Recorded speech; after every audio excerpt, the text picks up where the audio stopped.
Hi everyone, Dr. Remy from Pain Free and Fit. Today, a great video for those of you with degenerative discs, bulging and herniated discs in the lower back. We're going to be presenting part 2 of my series on sitting band exercises to improve your core strength and prevent disc compression while sitting. Hope you enjoy.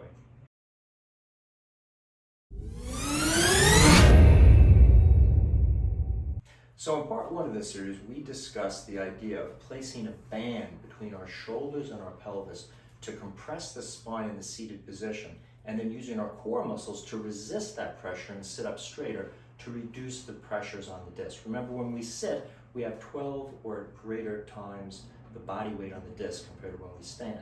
So we're going to use this as a strengthening exercise. Now, in part 1, if you haven't seen it, go back and review because we went over some of the concepts using a band on one side to induce some of the postural and movement tendencies that we may have on a specific level and resist those. In part 2, we're going to be talking about using a band in a little different setup and using symmetrical pressure from right to left sides on our spine, but using instability in our seated position to help improve our core muscle function and prevent the slumping that typically aggravates discs in the seated position. So again, on this video, we're going to use one band. We're simply going to step into it, and we're going to affix it to the bottom of our hip, so it's under our buttock, between that crease with the buttock and the leg. That's going to be our anchor point.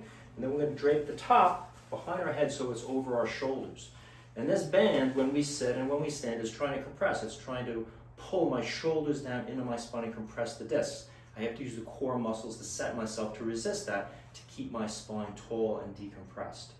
Now again, I'm going to set my specific core muscles like we did using a unique neutral spine position. We went over that in the first part of this video, so I'm not going to review that today. But once you get your tailor-fitted neutral spine position and core muscles engaged, we're going to use a variety of different sitting positions. Now it's good to affix the band in the standing position to begin with, so you set that core position, because when you're sitting, again, there's too much pressure on the disc to be fooling around with what your neutral position is. You may injure yourself.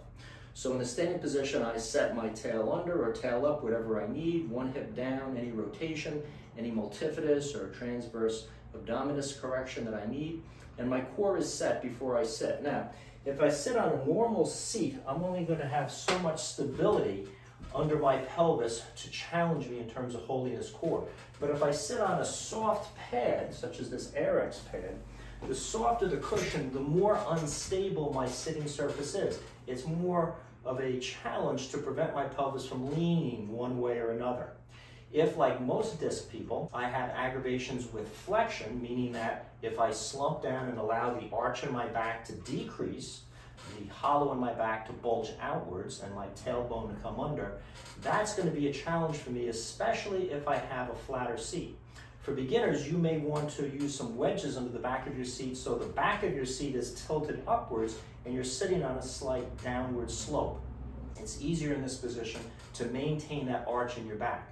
As you get good at resisting the band's tendency to compress you, you can then, as time goes on, use a flatter seat, and very advanced trainees can actually use a seat where the front of the seat is tilted upwards. For most disc patients, this is a very dangerous position to sit in, where your knees are higher than your hips, because that induces the tail under or posterior pelvic tilt and allows the arch in your back to decrease, putting pressure on the disc. So again, that's for very advanced training. Once you master using this position in either a anterior slope, where the front of the seat is lower, or a straight slope position. And when you get good at that, you can advance on to really challenging yourself with a slight pitch upwards at the front of your seat.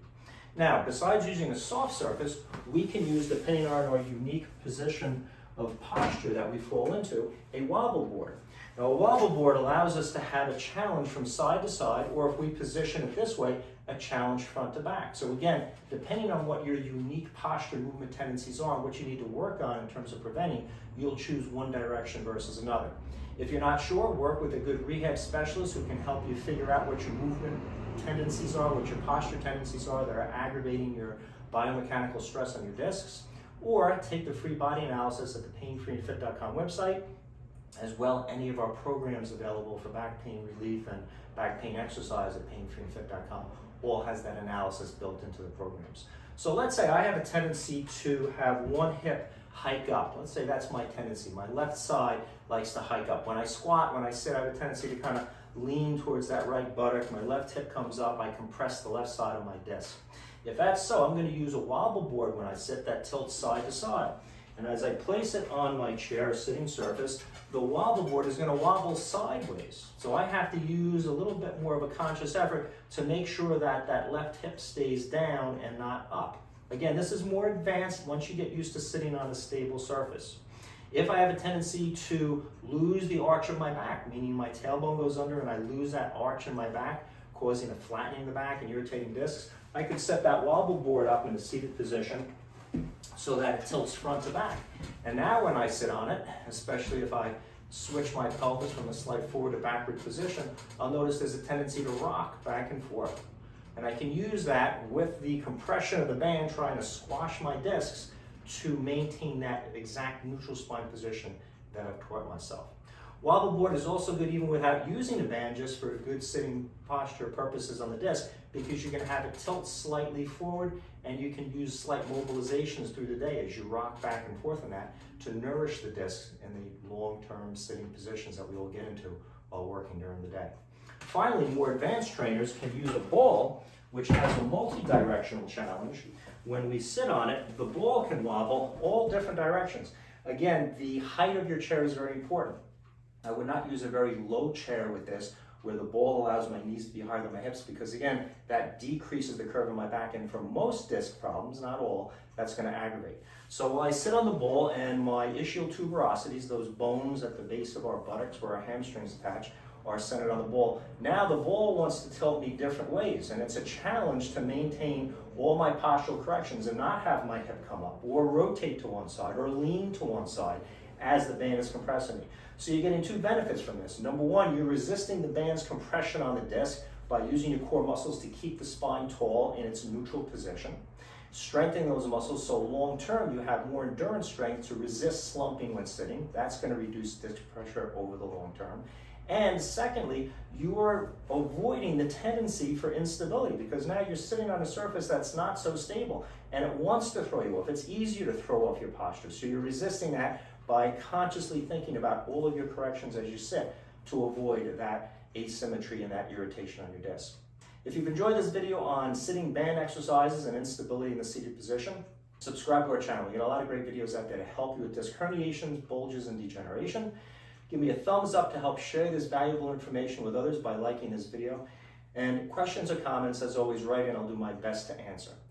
Remember, if you're looking for a great program to strengthen your back, to strengthen your core muscles to prevent irritations on your disc, and to get back from an inactive lifestyle or working out with pain, and learning how to improve your core muscles, learning how to exercise without pain, check out our fast track program for degenerative disc disease, available at painfreeandfit.com. It is applicable not only to degenerative discs, but also herniated and bulging discs. It takes you step by step from learning an analysis of your biomechanics, your posture, your muscle imbalances, your core weaknesses, and your stability issues in your spine, to creating an exercise program that is tailor-fitted to you, that brings you from very low levels of activity into much higher levels of activity without hurting yourself.